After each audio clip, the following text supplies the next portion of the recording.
তো হ্যালো বন্ধুরা, আজকে আবার নতুন ফুলের গাছ নিয়ে চলে এলাম আপনাদের সামনে।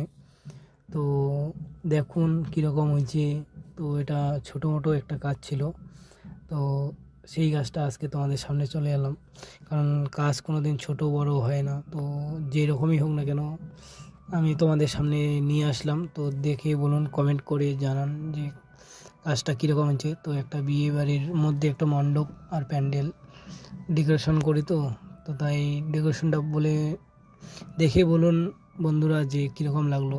আর আমি নতুন, তো বন্ধুরা আপনাদের পরিবারের ছোট সদস্য, তো তাই আমার কিছু কথা বলতে মানে ভালোভাবে হচ্ছে না যে কিভাবে বলবো না বলবো কথাগুলো।